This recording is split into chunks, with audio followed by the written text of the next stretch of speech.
Hey everyone, it's Cynthia here. Just gonna open my screen a little bit. So I'm actually doing a video right now for you guys on the Zoom website or app. It's a great tool that I like to use for video conferencing. But anyway, I'm just gonna record this one for you guys since actually I'm heading out the door pretty soon and trying to get my workout in. But I do wanna get across answering some of your questions. And I know you probably have so many questions. I really did focus on food reintroduction over the past week or two, as well as what we're doing for the next step as far as nutrition with carb cycling. And unfortunately, maybe some of you guys might have missed those posts. I know that there's so many posts coming in from all of us on our app. But I generally do try to post a daily post every morning between 6 and 8. Really depends on what I'm doing with my kids in the morning, what's happening. But anyway, what I'll do with my daily post is I'll pin it to the top of our page of our app. You can see on the top of our page it says pinned post. And if you go up there, just click on pinned posts and it'll give you the post for the day so you don't miss anything. So hopefully that helps. Anyway, I just really want to do a brief overview of food reintroduction. We're going to be moving out of the cleanse type eating because you will hit a plateau and you might actually have weight gain as your body starts to get used to something, gets used to this cleanse type eating and vegan eating. So in order to avoid hitting a plateau or weight gain within at least 4 weeks, 4 to 5 weeks after beginning your vegan style eating, you want to change it up so that your body keeps guessing, and that way we keep progressing with your goals and not hitting any plateaus or weight gain. So anyhow, let's see here. Okay, so with food reintroduction, the key is in reintroducing foods into your diet gradually, one at a time, and giving it about 48 hours before you reintroduce something else to your diet to make sure that your body's okay with it or not. And if it's not, then it's something that you want to eliminate or heavily limit from your diet. For example, some people, when reintroducing dairy, notice maybe that they're feeling fatigued or brain fog, or they may feel allergic reaction, or may feel some sinus things, in the form of histamine reaction. So tingling in the sinuses, or congested, or runny. When I had nuts for the first time, when I first did the cleanse, I felt really sleepy. I had a little bit of wheat yesterday and got really sleepy. So reintroduce things one at a time and just notice how your body's responding. Also with meat, my nose tends to break out with red meat specifically. So it's one thing I'm enjoying in moderation and just watching to see what's happening with the different kinds of meats that I introduce. So anyhow, with that, that's the reason why we're going to start doing the carb cycling to eliminate those plateaus. And also, it's an amazing program for getting your energy up at the right time. So when you're doing a cardio workout, you want plenty of energy from carbohydrates to even extend the quality or the intensity of your workout, because you're getting plenty of carbs. So, and then also on the days you're doing strength training, having a little extra protein and veggies is great for building muscle. So it's very much in sync with what your body's doing as far as exercise and its repair and development and nourishing your body at each stage in your workout. So let's talk about the carb cycling. Let me clear this here. Okay. Anyhow, I'm going to close my screen a little bit so you can see better. Okay, so over here, this is actually the manual I sent to you guys this morning on email. It's a program that I found called HitBurn. And I was reading through it and realized that this manual is exactly what I was going to be typing up for you guys, but somebody did it already, which is great for me because now you can have it soon in your hands and published. So I purchased this program, this manual from this company called HitBurn, and they have everything I wanted to say plus more, same philosophy and everything. So just wanted to extend that to you. All right, so let's go through this. I know you guys can read on your own, but sometimes it's good for me to verbalize it for you as well. So I'm just going to scroll down here and I'm going to open up the manual. The quick start guide, we'll do that first, since that's the easiest and the most concise way to do it.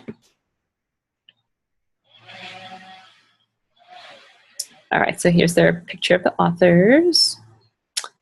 And over here, let's see here. So like it says, everything in this guide is basically everything you need to know.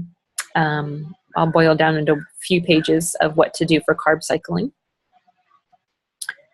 So in the email, I did say that you can do carb cycling as a vegan. It's very challenging, but as a vegetarian, you could do that. So if you wanted to add in some eggs or fish or dairy, that's fine for a vegetarian. Actually, fish is considered a pescatarian.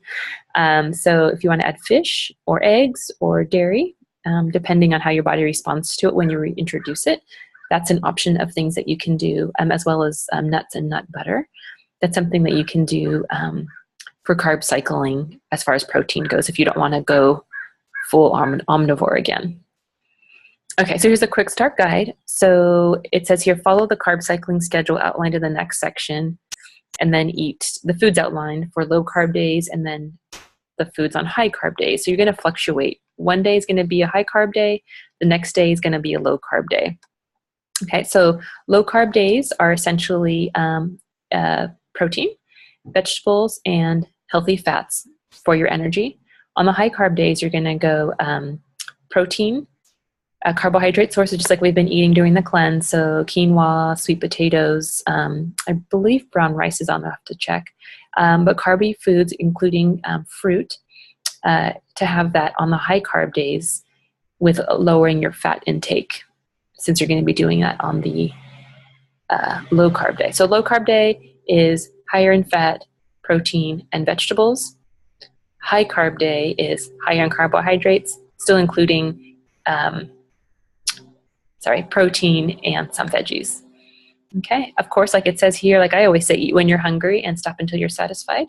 You don't have to count any calories or anything because it's just going to work itself out as far as your body asking for what it needs and the amount that it needs.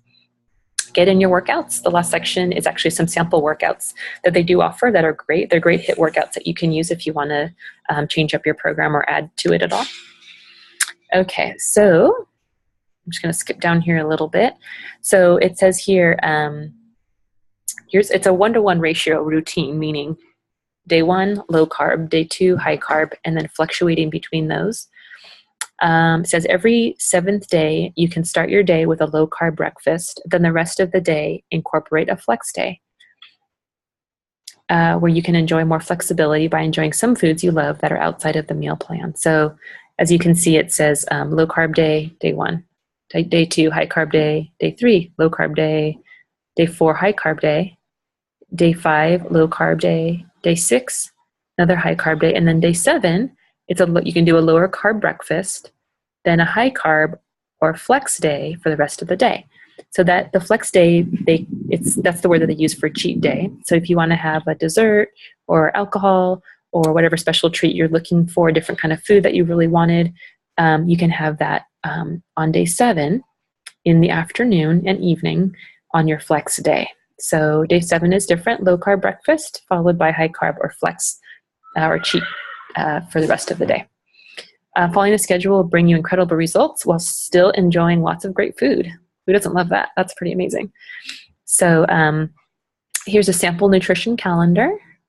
So if you can print this whole manual out and just have it available would be great. This calendar is great. It's pretty easy to follow. It's going to make super easy. It's going to be super easy once you get a hang of it. And low carb day basics, a low carb day equals a high fat day, like I said. Eat when you're hungry and stop when you're satisfied. Don't mind the fat. On your low carb days, you may think that you're consuming a lot of fat, and that's because you are. But don't worry, all fats you're getting will be very beneficial in helping you burn unwanted fat. Eating good fat burns fat, so keep that in mind. That's totally true. The best time for carbs on low carb day is right after your workout. So the best carbs I like to do is like some fruit or like a protein smoothie with some fruit in it, and berries. Berries are really great after your workout, or sweet potato with some kind of a protein with it.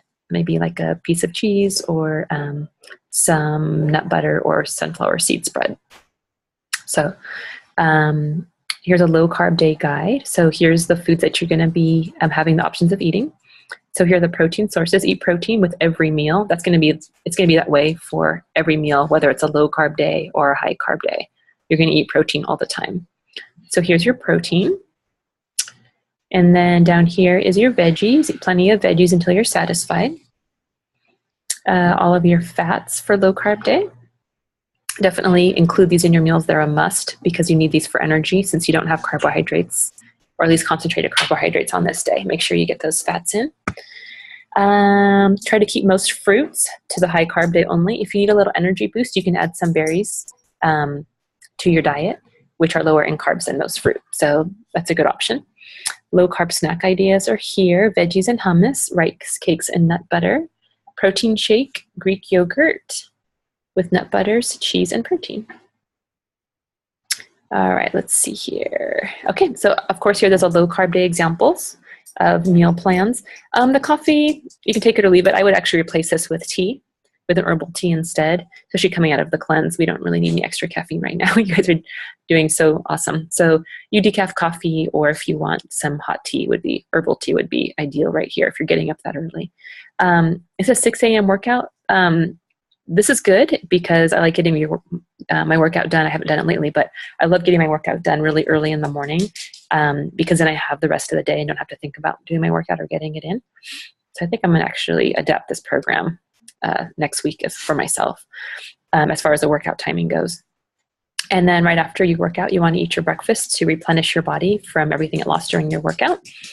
And then here they have a breakfast and then a post-workout snack, which is interesting. So I would actually say do your post-workout snack right after you work out, and then take your shower and then have your breakfast if you're going to do it in the morning.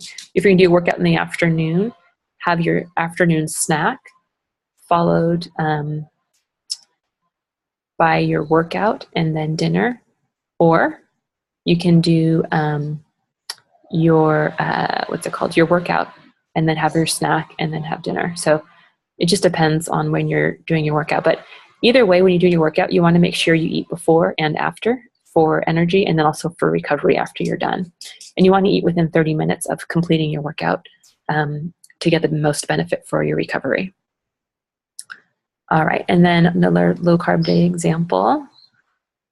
It says here, as you can see, it's pretty simple. If you're still hungry at meals, eat more. Keep in mind that the more active you are, the more calories you'll need. And let's see, if you worked out hard that day for 45 minutes, then ran around doing things, simply add in more food. Remember, we're not trying to cut calories. We're trying to eat certain types of calories that will get you the best results, which means that you need to eat to burn. So listen to your body, which is pretty awesome. I love it. All right, and then now with opposite day, high carb day. So here we go, high carb day equals a low fat day. All meals will be focused on high protein, higher carb, and lower fat. Protein options are the same on low carb days, but in high carb days, you'll be lowering your fat intake. Instead, you'll focus on incorporating more carbohydrates into your meals. And on the next page here, it outlines a list of great carbs to add into your meals for high carb days. Your high carb days will and should be a bump in calories. It says get your carbs in after your workout, like I said before, to refill or replenish your glycogen stores so your muscles get that fuel that they need to recover. Eat when you're hungry and stop when you're satisfied. We talked about that. The worst mistake is to drastically cut calories. If you're constantly hungry, not eating enough, which actually breaks your body down, doesn't build it up to get the results that you want. So avoid being too hungry or cutting calories. High carb day guide. So proteins are here, veggies, and carbs. Our carb options are all here, which are very similar to our cleanse. Just adding an oatmeal, which is great. I actually have a good recipe for quinoa hot cereal in the morning that I need to share with you guys as well. I just basically have quinoa, a batch of it, available in my fridge, and then I heat it up in the microwave and then put some cinnamon and coconut milk and a little bit of vanilla or vanilla extract. It's really, really tasty. So anyway, just a little side note there. It's also okay to add in these simple sugars and do a few meals on higher carb days: honey, pure maple syrup. And it says, but don't go crazy. 1 to 2 tablespoons won't hurt. High carb day snack ideas: veggies and hummus, fruit, rice cakes and honey, That sounds good. Protein shake, meat, protein, Greek yogurt with berries. So you can still continue with your coconut milk yogurt if you want. That's no problem. And here we go. High carb day example again. It's just the same thing as the low carb day, just adding in more carbohydrates. So you guys can take a look at that. Your high carb days need to be also higher in calories. This is what will allow your body's metabolism to reset and burn more fat from your low carb days, which is totally true. So that's why I love this program, because it works specifically with your energy needs for your workout and getting the best results. Actually, athletes eat this way, athletes and bodybuilders, which is interesting. They actually have been eating this way for a long time, and people are adapting it as a way to lean up as well. All right, so hit carb cycling, flex day. A flex meal or day is what many people refer to as a cheat meal or cheat day. So they use the word flex. I agree. It's a more positive connotation because we're not cheating on anything or doing anything wrong. We are taking an opportunity to enjoy other foods in on our meal plan, but it's a planned opportunity, not just random or emotional. It's a planned opportunity. There are days when you should be more flexible in your nutrition. You shouldn't feel guilty, of course, when you prepare for and plan to eat delicious foods that you love.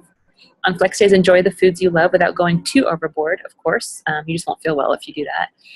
For example, if you want pizza, eat a few slices of pizza until you feel satisfied, but avoid eating the entire deep dish by yourself just because it's your flex day, right? So we're not all about, you guys are beyond this now. We're not about all or nothing. We're about moderation and just enjoying bits of things here and there that we don't normally get in our diet. So. And then it says we'll discuss in the next section how to build flex meals and flex days into your plan. So here's some Q&A you guys can go over on your own. And then some workouts. They have some basic workouts. It's very much the same that I had given you guys already for your workouts. But like I said, there's some other ideas here and a link with some workouts that you can look at. Let's see what this says. If it opens, I'm not sure if it will, but on your manual, you have the same thing. Oh, here we go. So here's just some workouts that you can use, which is kind of nice. So anyway, this is all included in your challenge, which is, I'm so happy that we can do this. So anyhow, that is the Shred Cycle program and Carb Cycling. And I also did post several articles in last week's posts from our app. You'll see several articles in there about describing the benefits of carb cycling and how it's going to work in our transition. So take a look at those. And of course, I'm here for questions. I know you guys are thinking about wanting to do a little Q&A with me. And yes, I'd like to schedule that maybe tomorrow. Maybe Monday. My week has just been so hectic. I'm pretty much spinning with getting the kids' school started and starting a new school and designing their curriculums and all the legalities that come with homeschooling. So I have a high schooler this year, and it's just a whole another set of work for me. So anyway, bear with me. I'm doing my best to keep you guys all up to date on what we're doing, and reach out to me if you have questions. And I think that's about it. It might be harder for me to answer your questions during the day because I'm busy with school with the kids, but early in the morning before 8 or in the afternoons between 3 and 5 are good. When else? In the evening, anywhere between 8 and 9 may be a possibility too. So anyway, hope you guys if you have any questions, let me know, and don't hesitate to reach out. Talk to you soon. Take care. Bye.